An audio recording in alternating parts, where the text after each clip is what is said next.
Madam President, Democratic Leader. I ask unanimous no quorum. Okay, thank you, Madam President. Now, in the aftermath of the U.S. military operation that took out Iranian General Soleimani, we need to be asking the right questions and remain clear-eyed about what might happen next. I've grown increasingly concerned about the strike against Soleimani and what it might mean for the safety of American troops in the region and the future of America's involvement in the Middle East. The President has promised that he would not drag the American people into another endless war in the Middle East. The President's actions, however, have seemingly increased the risk that we could be dragged into exactly such a war. Unfortunately, this contradiction is far too typical of how the President has conducted foreign policy over the last 3 years. The President's decision-making has been erratic, it's been impulsive, without regard for the long-term consequences of America's actions abroad. He prefers reality show diplomacy and photo ops with foreign leaders to substantive progress. As a result, the President's foreign policy has been dangerously incompetent. When you look at nearly every hotspot around the globe, he's made the situation worse, not better. North Korea, 3 years after failed, quote, negotiations, North Korea remains belligerent, defiant, and intent on developing ICBMs. Syria, after years of sacrifice and struggle against ISIS, one impulsive decision to withdraw our troops risks undoing all our progress. Russia, every meeting the President holds with Putin always seems to result in Putin coming out ahead. We are now at risk of the situation with Iran heading for a similar deterioration. The President's foreign policy actions so far in North Korea, in Syria, in Russia, and just about everywhere else can be described in 2 words: erratic, impulsive. I am worried a few months from now his Iran policy will be described in exactly the same way. As the President's circle of advisors has gotten smaller and more insular, as nearly all the dissonant voices have been forced out of the administration, there seems to be no one left to tell the President no. At times like this, skeptical voices need to ask the right questions, and Congress must provide a check on the President and assert our constitutional role in matters of war and peace. In my view, President Trump does not have authority for a war with Iran. There are several important pieces of legislation by both Senators Kaine and Sanders to limit further escalation with Iran and assert Congress's prerogative on these matters. Both should receive votes in the Senate. Also, I plan to ask pointed questions of this administration at a briefing for the Gang of 8 later this afternoon. We need answers to some crucial questions, and there are many. Here are the 2 that are most on Americans' minds. What are Iran's most probable responses to the strike on Soleimani? And are we prepared for each of these responses, and how effective will our counter-responses be? There was some alarming confusion yesterday about the military's position on the future of U.S. troops in Iraq. What, in truth, does the Soleimani strike mean for the long-term stability of Iraq and our presence there?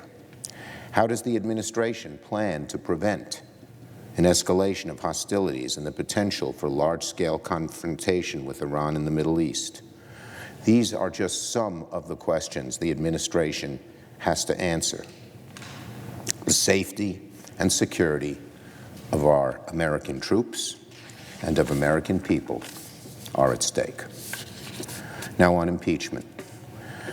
This morning, I return to the most pressing question facing my colleagues at this moment. Will the Senate conduct a fair impeachment trial of the President of the United States of America? The framers suspected that any impeachment would ignite the passions of the public and naturally would create partisans who were either sympathetic or inimical to the President's interests. But that's why the framers gave the Senate the responsibility to try impeachment cases.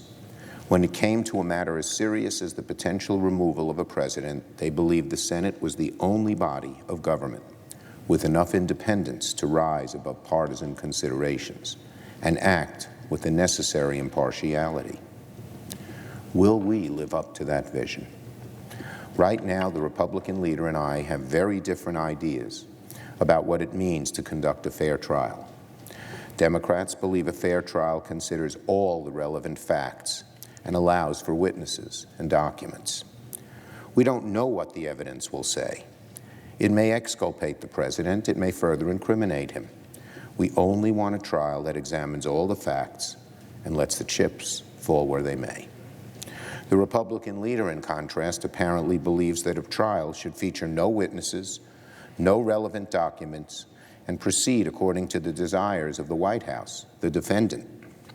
The Republican leader seems more concerned with being able to claim he went through the constitutional motions than actually carrying out our constitutional duty. Because the Republican leader has been completely unwilling to help get the facts for a Senate trial, the question will have to be decided by a majority of senators in this chamber. That means 4 Republican senators at any point can compel the Senate to call the fact witnesses and subpoena the relevant documents that we know will shed additional light on the truth. Now, I've heard several arguments from the other side why we shouldn't vote on witnesses and documents at the outset of the trial. The Republican leader and several Republican senators have suggested that each side complete their arguments, and then we decide on witnesses. This idea is as backward as it sounds. Trials should be informed by witnesses and documents. They're not an afterthought. Their reasoning, McConnell's reasoning, has an Alice in Wonderland logic to it. Let's have each side make their case, he says, and then vote on whether the prosecutors in defense should have all the available evidence to make those cases. We know what's going on here. Our Republican colleagues, even Leader McConnell, knows that the American people want witnesses and documents. Over 60% of Republicans do. So they're afraid to say no, but they don't want to vote on them because that might offend the defendant in this trial, President Trump. So they're trying to kick the can down the road. It's a strange position for Republican colleagues to take. They're willing to kick the can down the road, as I said, on questions of witnesses and documents, but they're not willing to say when or if they will ever support them. Just yesterday, one of the 4 witnesses we requested, National Security Advisor Bolton, said he's ready to testify and has new information to share related to the case at hand. Republicans were dodging and twisting themselves into pretzels, trying to explain why someone with direct knowledge of what the president did shouldn't testify under oath immediately. I believe that illustrates the fundamental weakness of the Republican position. None of our Republican colleagues can advance an argument about why this evidence shouldn't be part of a trial from the beginning. To put it another way, none of our Republicans have advanced an argument about why it would make sense for the Senate to wait until the end of the trial to obtain all the evidence. Make no mistake, on the question of witnesses and documents, Republicans may run, but they can't hide. There will be votes at the beginning on whether to call the 4 witnesses we've proposed and subpoena the documents we've identified. America and the eyes of history will be watching what my Republican colleagues do. Another argument I've heard from the other side is that it's not the Senate's job to go outside of the record established by the House impeachment probe. I'd reply, it very much is the Senate's job.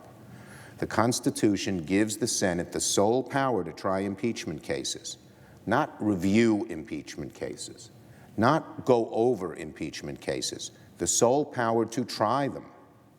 It is not the Senate's job to put the House impeachment proceedings on a week-long rerun on C-SPAN.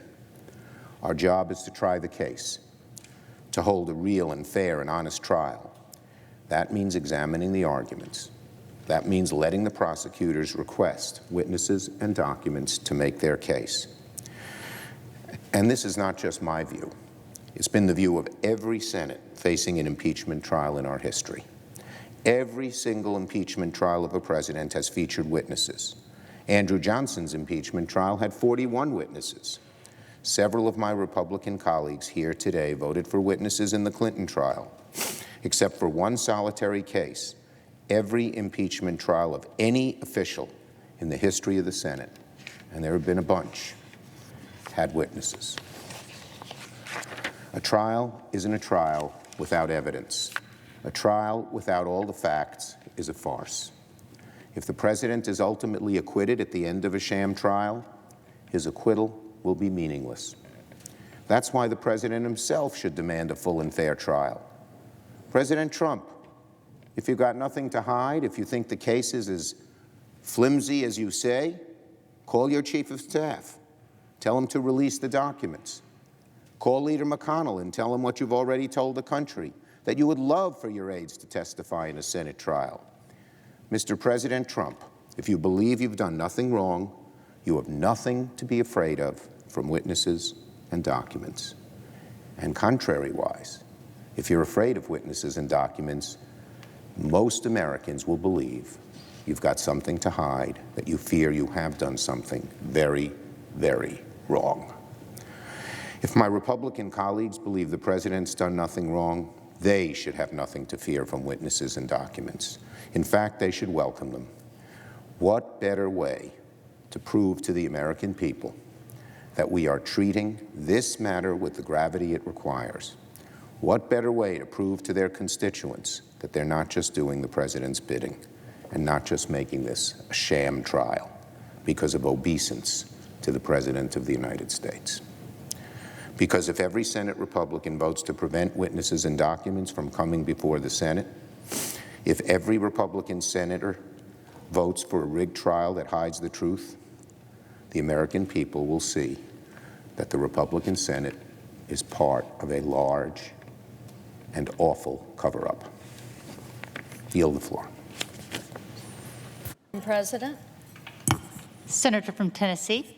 Thank you, Madam President.